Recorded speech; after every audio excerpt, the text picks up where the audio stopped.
Hey everybody, my name's Ed. Okay, so I'm going to do another random comics review. This is going to be another one that I originally wrote for a website called Inveterate Media Junkies. That site is no longer active, um, and this review I wrote was maybe about from 5 years ago or so. And I'm going to mostly just read it the way that I originally wrote it. It'll probably be a short one, but this is going to be Animal Man number 5 from 1988, published by DC Comics. Okay, so here we go. This issue comes from the acclaimed run by prolific DC Comics scribe Grant Morrison, which is usually described by fans as one of the first postmodern superhero comics. Themes of animal rights, vegetarianism, family life, and other contemporary concepts characterize Grant's run. There's also self-awareness to the comics medium that was uncommon at the time. Interestingly, people think of Animal Man as a vertical title, but the imprint had not yet been created, although a legend stating new format boldly appears under the DC Bullet logo on the cover. There's no Comics Code approval, but no suggested for mature readers label either. Despite the stories, despite this issue's story, the Coyote Gospel, with art by Chaz Trog and Doug Hazelwood, definitely explored more adult themes. The story opens with a trucker and a hitchhiker driving down a desert road. They slam into a coyote like animal crossing the road. As the truck speeds away, we see the creature slowly regenerate and come back to life. The animal now appears to be more of a strange werewolf coyote type being, and we see clearly that he's wearing a necklace with a container around his neck. Cut to a year later, Buddy Animal Man Baker is throwing out food from his refrigerator. Buddy, Buddy tells his son, who has a mullet, that from now on the family is going to be vegetarian. Buddy's wife walks in and is understandably upset that Buddy has made the decision without consulting her first. They argue and Buddy storms off. Cut to the desert where the trucker is now hunting the creature seen earlier, convinced that the coyote wolf is the devil. The trucker shoots the coyote, drops him off a cliff, and throws a boulder on top of him. Yet the coyote lives. The coyote walks into an explosion, which also catches the trucker.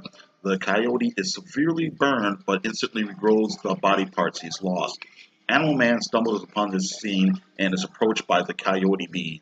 The creature opens a container around his neck and hands Buddy a document from inside. Buddy looks at the paper. This is apparently the gospel of the coyote being. The narration tells us the animal comes from a world of constant strife and absurd violence, endless death, rebirth, and frustration. One day, Crafty the Coyote refuses to continue the madness and speaks directly to his god. He asks the entity to end the pain and bring peace to his world. The god agrees to end all the suffering, but Crafty's punishment for his hubris is that he must now bear all the suffering his world once endured. The Coyote Gospel is an obvious parody of the classic Roadrunner cartoons directed by Chuck Jones, which with a much more mature twist. I believe the story is really attempting to explain our yearning for redemption and deliverance. The coyote accepts his eternal suffering to make up for his rebellion against his god and help bring peace in his world, just as Buddy wants his family to live a better, saner life by not eating animals. The issue plays not so subtly with symbols of religion and myth. I don't think any of it is meant to be sacrilegious. When the coyote finally dies, it's in the middle of a crossroad with his arms extended in a Jesus like pose. The obvious suggestion is that the crossroads symbolizes a crucifix. Crafty is killed by a bullet made from a cross. There's also an illustration that reminds me of the myth of Prometheus, the god who was once condemned to die and live again because he stole fire from Zeus and gave it to mortals. The symbolism extends to the Brian Boland cover. Buddy is laying on the cover over tire tracks that can be interpreted visually as a cross. His arms are spread open like that of a martyr or savior.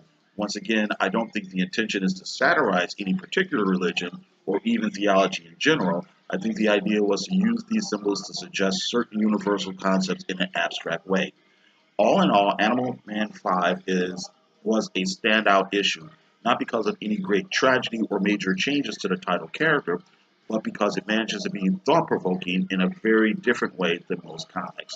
Okay, and that's pretty much it. When I originally wrote this, I was going to actually compare this issue with another comic, which was Steve Englehart's Coyote, that also had a parody of, the Roadrunner Wile E. Coyote cartoons in it. Which was published by Marvel a few years earlier. But the guy who's running the sites was like, well, maybe you can find something else to review because Coyote is kind of a obscure comic. So I ended up not doing it. I think I ended up doing. Well, I don't think I actually did end up um, doing the second part of the review talking about Tarzan, Marvel's version of Tarzan. So, okay, so anyway, that's it. I got to thank you very much for listening, and everybody have a good day.